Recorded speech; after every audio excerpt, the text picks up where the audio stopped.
Boa noite a todos. Sejamos todos bem-vindos, que possamos, a partir deste momento, estarmos unos com a espiritualidade para que possamos receber as bênçãos e neste dia tão especial em que o nosso Brasil comemora a libertação de Portugal, né? Sua independência, 200 anos, que nós possamos elevar o nosso pensamento ao anjo Ismael, pedindo proteção para esse nosso querido e amado Brasil, para que toda esta falange de luz possa proteger a pátria do Evangelho. Vamos falar um pouquinho hoje sobre vida. Mesmo quando tudo pede um pouco mais de calma, até quando o corpo pede um pouco mais de alma, a vida não para. Enquanto todo mundo espera a cura do mal e a loucura finge que isso tudo é normal, eu finjo ter paciência. E o mundo vai girando cada vez mais veloz. A gente espera do mundo e o mundo espera de nós. Um pouco mais de paciência.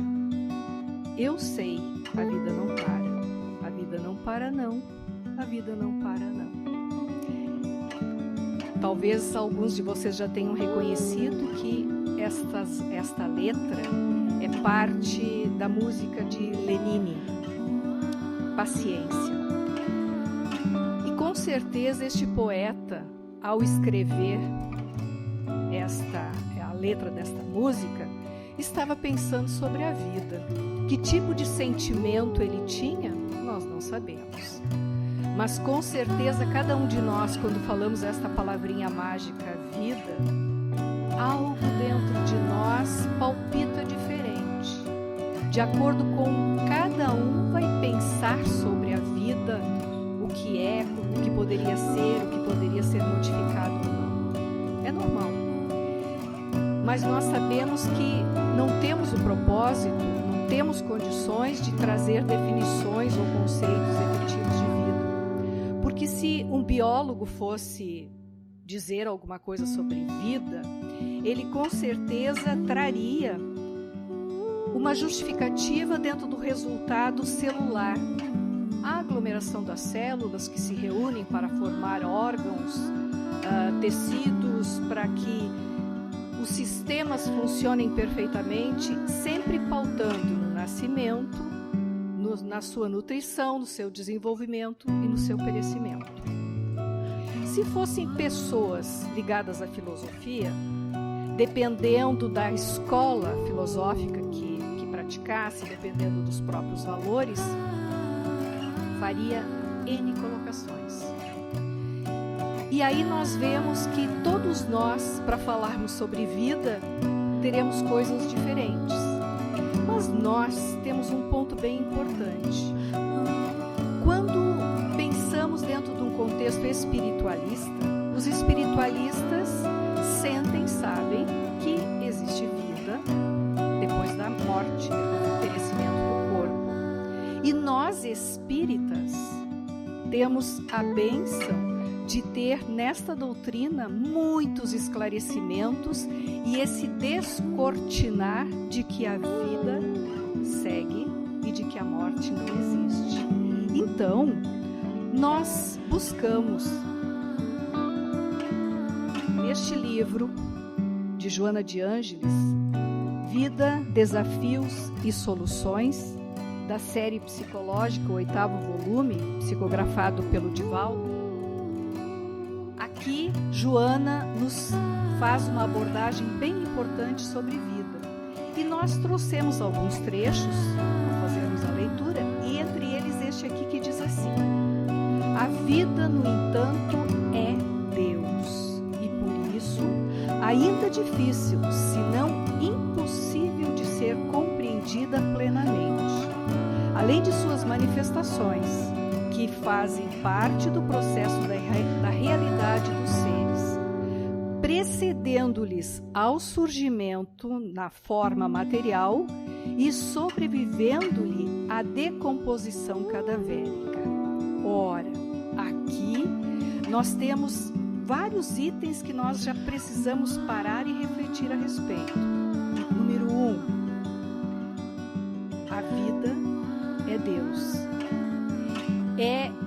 algo que nos é concedido, mas que não nos pertence. Isso é um ponto importante. Nós podemos falar e ver e sentir a sua manifestação, como por exemplo, um homem e uma mulher se reúnem, geram um filho e vem a manifestação da vida. Olharmos a natureza e vermos a manifestação da vida. E o que Joana nos diz aqui, que a vida na sua essência, ela traz a eternidade, que é a imortalidade, porque nós fomos criados por Deus. A partir do momento da criação, nos tornamos, o espírito é imortal. Então existe uma sequência, existe um início e não teremos término. E isto é algo que nos traz um alento e, ao mesmo tempo, um grande compromisso, uma grande responsabilidade. Então nós vemos que vida é diferente de encarnação. Vida é uma sequência, é um contínuo nos dois planos. Temos então existência na vida espiritual, fora da matéria física, e temos a encarnação, que é a vivência, a existência aqui no plano material. E viver então é uma grande oportunidade que nós temos de construir esta nossa, a cada existência, construir um pouquinho mais para a nossa evolução. E em que nós nos baseamos para fazer esta análise? Que Joana de Ângeles diz que então a vida é sequencial, que não existe término, que a espiritualidade também nos diz. Buscamos auxílio lá no Livro dos Espíritos, porque Kardec fez todas as perguntas que nós gostaríamos de fazer e muito mais. E a espiritualidade trouxe as respostas. Então Kardec pergunta: qual o objetivo da encarnação dos espíritos? Estamos falando encarnação. Caracterizando aí a primeira. Deus, responde os espíritos, questão 132 do Livro dos Espíritos. Deus lhes impõe a encarnação com o fim de fazê-los chegar à perfeição. Para uns é expiação, para outros missão. Mas para alcançarem essa perfeição, tem que sofrer todas as vicissitudes da existência corporal. Eu trouxe uma parte, depois segue. Então nós vemos aqui também palavrinhas importantes que Deus impõe. Por quê? Porque Ele nos criou seres simples, ignorantes do conhecimento geral e do seu desenvolvimento, e nos oportuniza, através desta lei da encarnação, é uma lei espiritual, nós termos condições nestas diversas existências evoluirmos, porque fomos criados para evoluir. E isso nos traz o compromisso de construirmos durante a nossa existência como queremos viver. Então nós somos os criadores de nossa própria vida. Temos a vida, recebemos a vida, mas como nós vamos vivê-la, nós somos livres para isso. Então, quando falamos aqui que a partir da primeira encarnação, lá sendo espírito de primeira encarnação, Deus impõe a viver na matéria para evoluir, como é que sucede, como é que acontece a sequência? Aí na questão 167, qual o fim objetivado com a reencarnação? Ou seja, as diversas existências na matéria. Expiação, melhoramento progressivo da humanidade, sem isso, onde a justiça? Então, Deus, na sua infinita perfeição e bondade, oportuniza todos os espíritos retornarem à matéria quantas vezes forem necessárias para que cheguemos à perfeição absoluta de espíritos. Esta é a nossa destinação. E chegaremos lá. O tempo que vai demorar depende. E essa palavrinha expiação, a gente busca no dicionário, a gente sabe que se formos buscar a definição, ela diz que é sofrimento compensatório pela culpa, que pode ser castigo pelas faltas. Mas será? que Deus, sendo esse Pai tão amoroso, Ele ia querer nos castigar? Nós sabemos que não. Deus não quer castigar. Deus, como um Pai infinitamente bom e perfeito, Ele quer nos oportunizar o aprendizado. Então nós temos que colocar dentro de nós, registrar em nossas mentes e corações de forma definitiva que tantas vezes quantos nós precisarmos voltar, quantas provas e expiações tivermos, tudo é para o nosso aprendizado e crescimento. É como aquele pai bem amoroso que repreende o filho com amorosidade, com firmeza, mas quer o seu bem. Então nós vemos que nós temos condições de construir aqui na matéria a vida que desejamos, o que nós queremos fazer.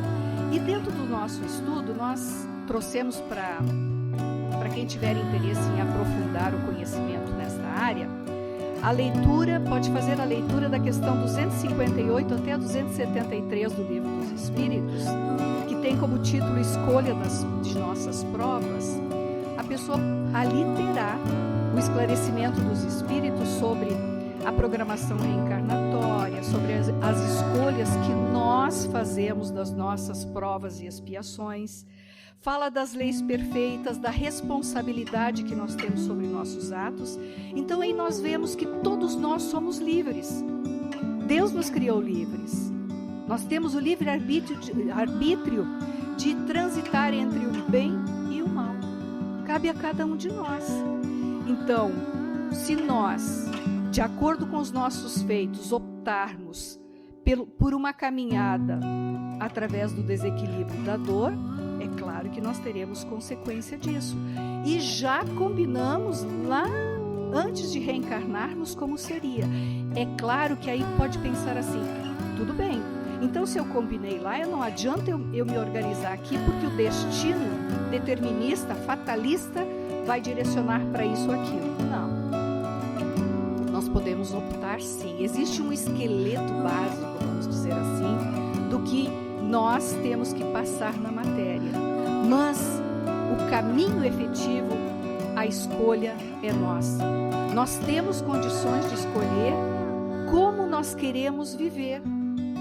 Se dentro de ensinos maravilhosos do nosso mestre, ou dentro de um processo de acomodação, mas lembrando sempre que nós somos herdeiros de nós mesmos. E aí nós temos a pergunta de Kardec: na erraticidade o espírito progride? E é dito: pode melhorar-se muito, tais sejam a vontade e o desejo que tenha de consegui-lo. Todavia, na existência corporal é que põe em prática as ideias que adquiriu, ou seja, a nossa existência na matéria, que nós vamos chamar daqui para frente sempre de vida, é para que nós possamos exercitar tudo aquilo que aprendemos. O amparo que nós recebemos da espiritualidade ao retornarmos à pátria espiritual, os esclarecimentos, a verificação de quais foram os tropeços, quais as combinações que tínhamos feito, o que deixamos de fazer, como refazer. Vem lá a misericórdia divina e nos oportuniza voltar à matéria e recomeçar e fazer bem feito aquilo que deixamos de fazer, ou refazer aquilo que fizemos errado de forma correta. Então, o poeta chileno Pablo Neruda diz que você é livre para fazer suas escolhas, mas torna-se prisioneiro delas. Todos nós somos herdeiros de nós mesmos e prisioneiros de nossas escolhas. É lei. Então, fazer escolhas requer uma atenção acurada e uma busca incessante do que efetivamente nós queremos. Quais são nossos objetivos na vida? O que queremos dela? Outra sugestão que trazemos é do livro O Céu e o Inferno, onde no capítulo 7º que fala sobre o Código Penal da Vida Futura. São 25 itens que Kardec faz uma dissertação como se fosse um guia para que nós pudéssemos ter ali uma trilha de condução para uma boa vida, para nos conectarmos, porque nós temos que lembrar que todos nós estamos em desenvolvimento, todos nós somos seres em formação, nenhum de nós é detentor da verdade absoluta e todos nós temos muito ainda a nos modificar, a nos melhorar, e isto significa que ainda fazemos escolhas equivocadas. E por fazermos escolhas equivocadas, nós trazemos cometimentos para as nossas vidas que às vezes são altamente dolorosos. Às vezes nem tanto dolorosos, mas não deixam de ser erros. E por isso que nós somos responsáveis por tudo isso.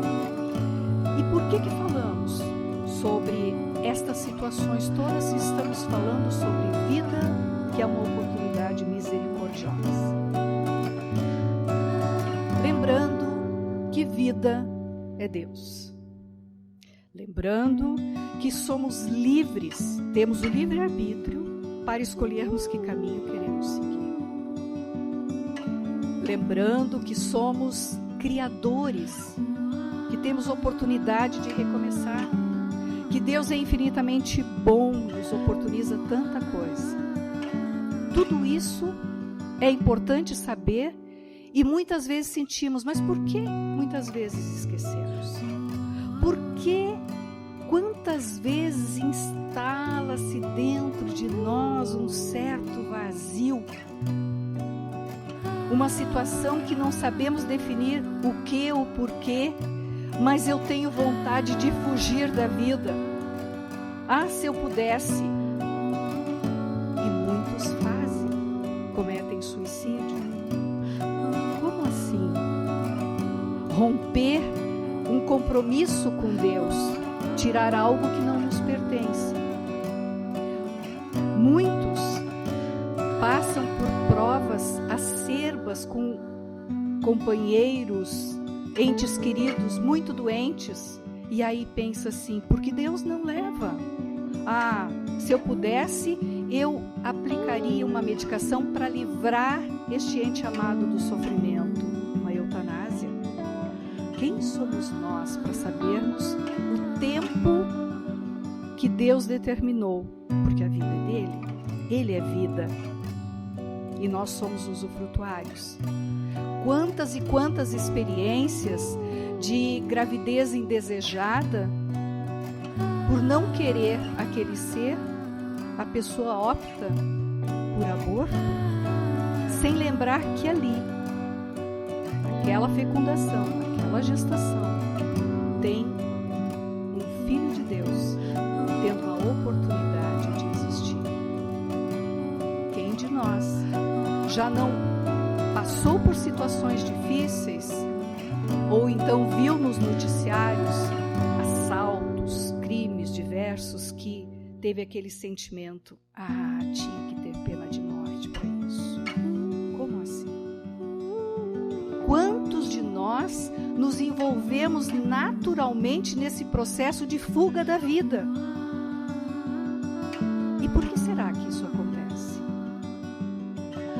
Esse vazio, essa luta contraditória que temos com tantas situações tão importantes, nada mais é que nossa alma pedindo socorro.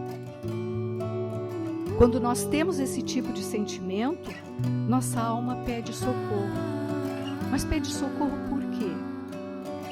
Porque toda vez que estes sentimentos nos invadem, é porque a balança da vida está em descompasso. Nós estamos na matéria, temos direito de usufruir de todas as bênçãos que é viver aqui na matéria, conforto, riqueza, viagens, o que pudermos imaginar, aquisição de conhecimento, tudo. Mas nós temos que lembrar sempre que somos um espírito transitoriamente na matéria. E quando nós esquecemos que nós somos um espírito, que nós não somos essa matéria, nosso espírito grita. Nós precisamos alimentar não só essa matéria, que é o templo sagrado de abrigo do nosso espírito, e temos o dever de preservar o máximo, da melhor forma que pudermos, mas também precisamos alimentar a nossa alma. Alimentar sempre, em todos os momentos, especialmente nos desafios. Mas o que nós fazemos com as nossas vidas que nós passamos por estes momentos de questionamento? Nós costumamos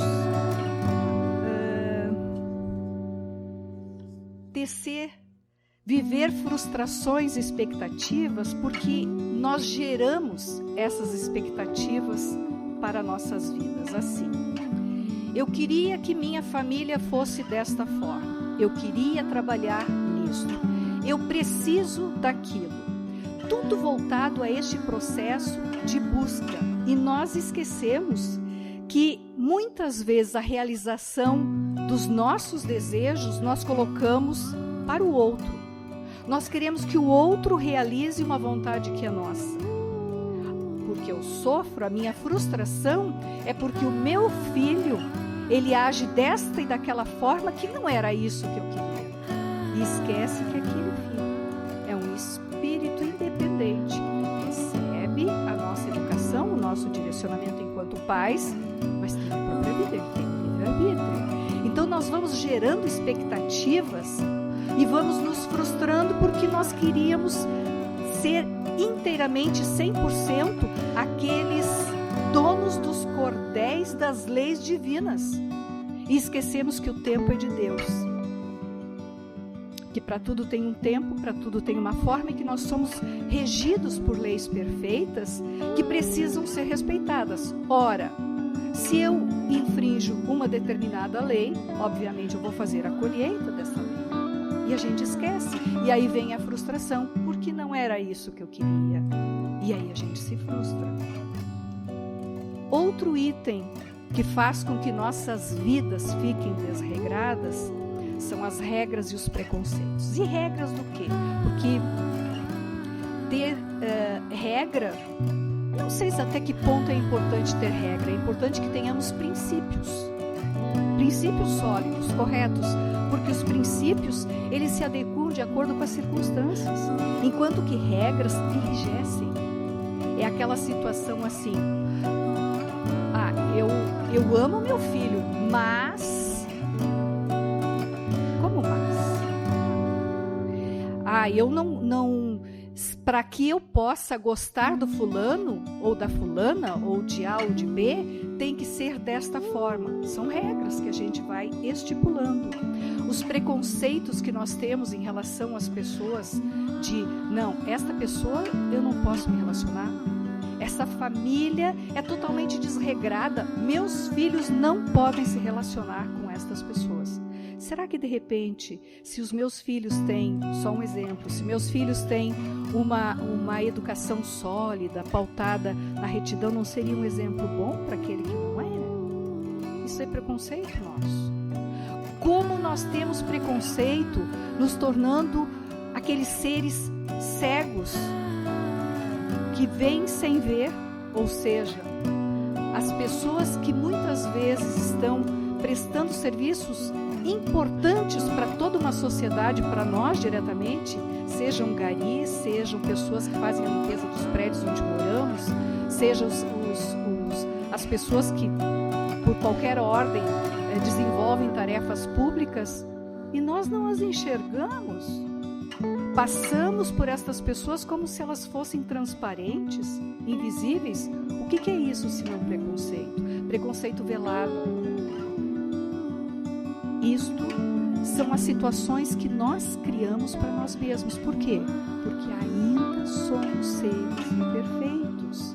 Precisamos estar atentos. E um dos pontos fortes deste elemento que nos impossibilita de viver a plenitude da vida são os nossos medos.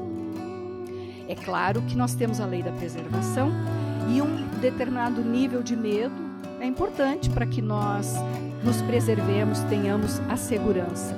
Mas, quando o medo nos paralisa, quando nós tememos críticas, quando, não, eu não vou falar porque eu não sei o que o outro vai pensar de mim, eu não vou fazer isso porque pode acontecer aquilo. Na realidade, nós estamos alimentando as sombras dentro de nós, o orgulho, a vaidade, todas aquelas situações que precisam ser trabalhadas, extirpadas de nós, para que nós possamos ter um convívio saudável.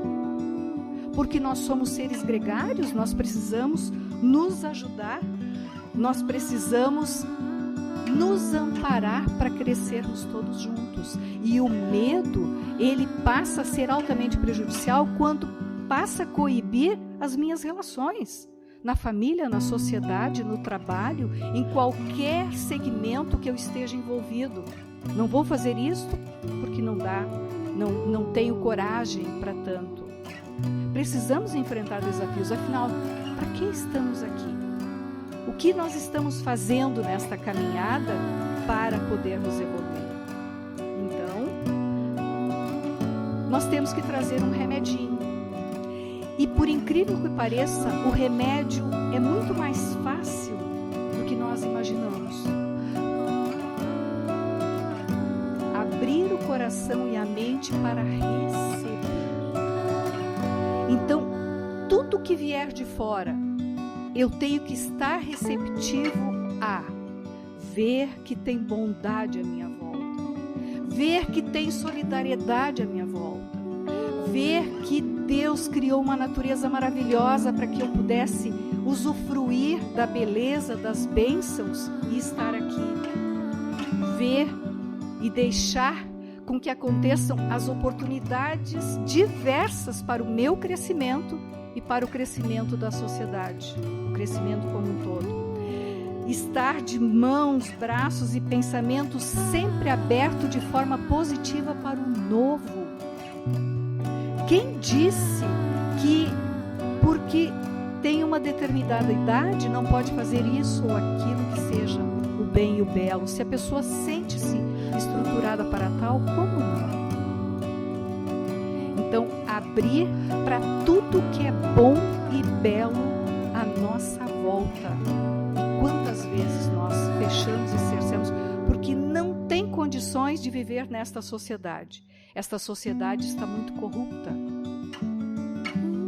Mas nós temos que contribuir. A sociedade somos nós. E nós precisamos trabalhar para o benefício. Esse remedinho, então, está dentro de nós. É a disciplina da observação e da mudança dos paradigmas que nos impossibilitam de viver. Os preconceitos. Então, abrir o coração para ver sempre o positivo e não só colocar a crítica. Se ela for construtiva, tudo certo, mas se ela for destrutiva. Abrir o coração e a mente para dar, porque todos nós temos algo para dar. Então, nós recebemos, mas nós também temos para dar. Nós temos simpatia, nós temos condições de dar um amparo numa palavra, numa prece, num ouvido. Nós temos condições de auxiliar materialmente, fazendo a caridade, seja de forma direta ou indireta. Nós temos condições, pelo nosso intelecto, tudo aquilo que nós vamos buscando, nós temos o dever de partilhar. De que adianta nós termos um conhecimento absurdo e guardarmos só dentro de nós, seja da área que for?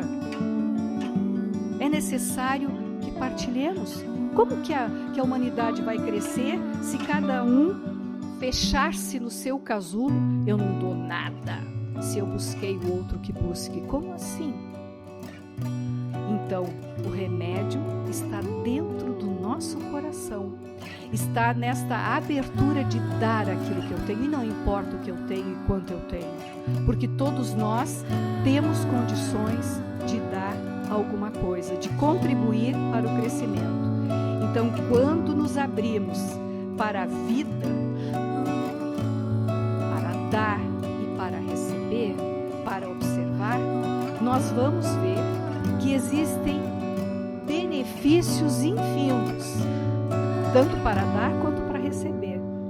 E no momento em que nós entramos neste processo de permuta amorosa, neste círculo virtuoso, o vazio existencial vai embora. Nós passamos a ter sentido na vida. Damos um sentido na vida.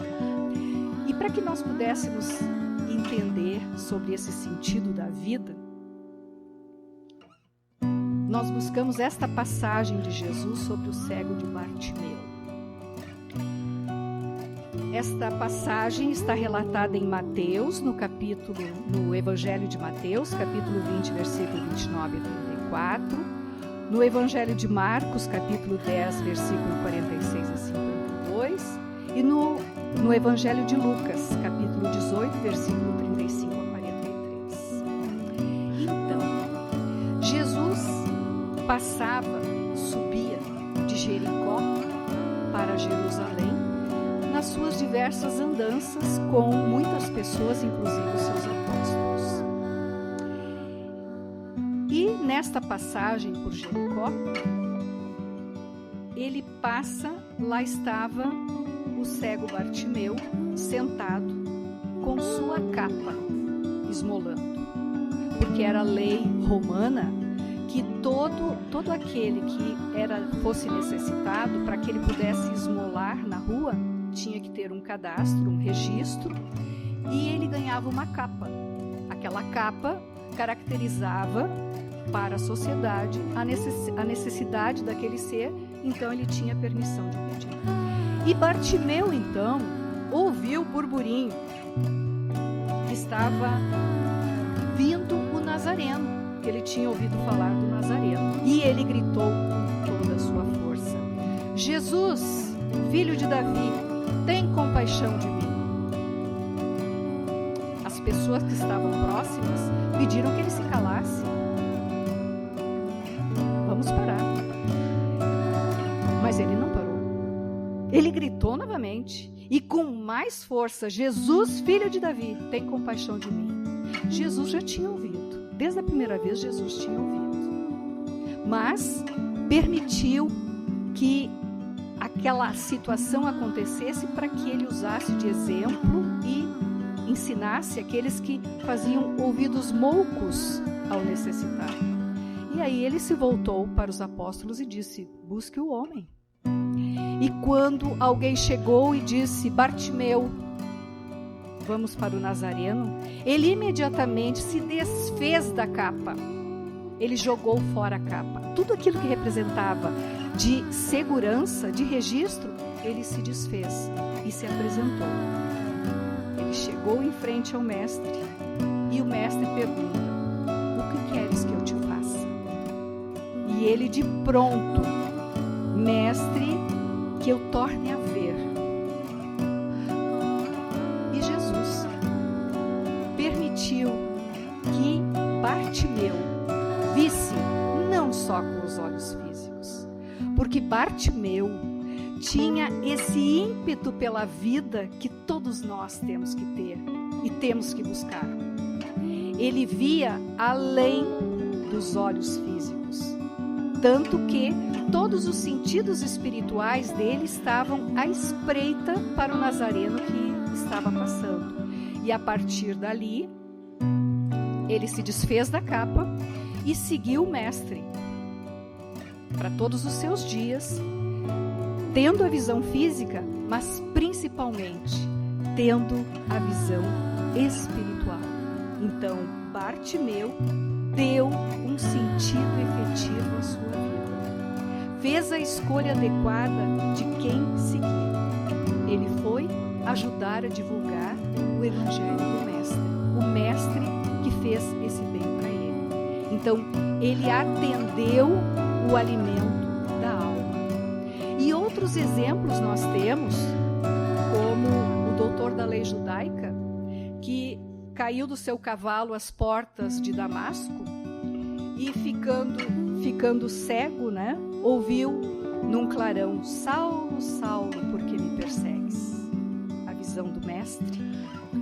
E ele então, genuflexo, inteiramente envolvido pelo magnetismo divino do mestre, ele diz: Senhor, Senhor, o que queres que eu faça?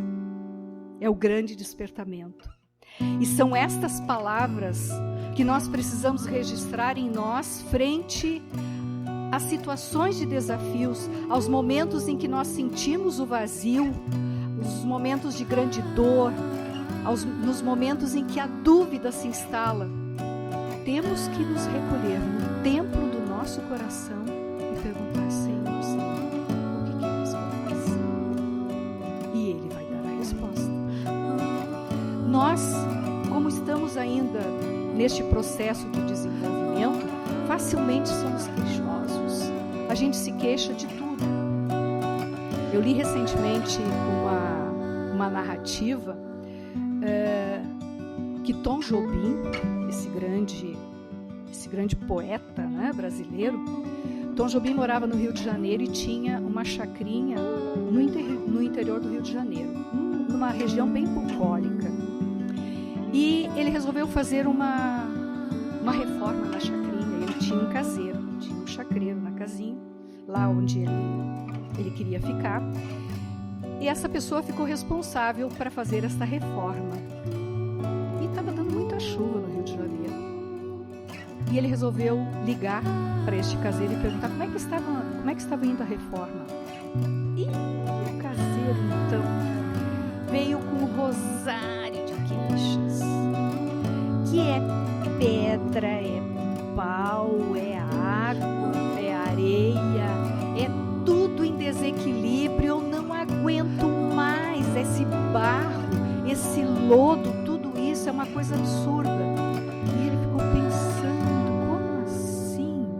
Aquele lugar tão lindo que me diz tanto, que eu quero viver. E aí o que ele fez? É pau, é pedra, é o fim do caminho. Ele construiu uma poesia em cima da queixa do outro. E aí nós vemos que cada um de nós coloca o próprio óculos. E o nosso óculos, por ser inteiramente individual, não pode ter comparação. Cada um tem a sua dor, o seu limite, o seu entendimento. E isso tudo tem que ser respeitado. Mas tem um ponto fundamental. Os ensinos do Mestre são para todos nós, indistintamente, para qualquer dor, para qualquer tipo, para qualquer momento, em qualquer situação. E quando falamos em vida, esta vida que é Deus, aí nós pensamos: como não preservar este todo, se é Deus e Deus está em nós? E aí nós entendemos: Deus em nós, esta vida. Então que possamos preservar e dar sentido e envolver, jogar para fora a nossa vibração de vida para todo aquele que precisar, que estiver meio fraquinho nos seus estímulos, que saibamos envolvê-los no magnetismo de todo o sentimento nobre que brota da nossa vida, porque Deus é vida e está em nós. E para encerrarmos, trouxemos as palavras de um nobre senhor que mora no Vaticano, que diz assim: o rio não bebe de sua própria água, as árvores não comem seus próprios frutos, o sol não brilha para si mesmo, e as folhas não espalham suas fragrâncias para si. Viver para os outros é uma regra da natureza. A vida é boa quando você está feliz, mas a vida é muito melhor quando os outros estão felizes por sua causa. Então, partilhar a vida é uma bênção, e que possamos agradecer esta oportunidade misericordiosa chamada vida, que possamos preservar e envolver todo aquele que precisar de um estímulo.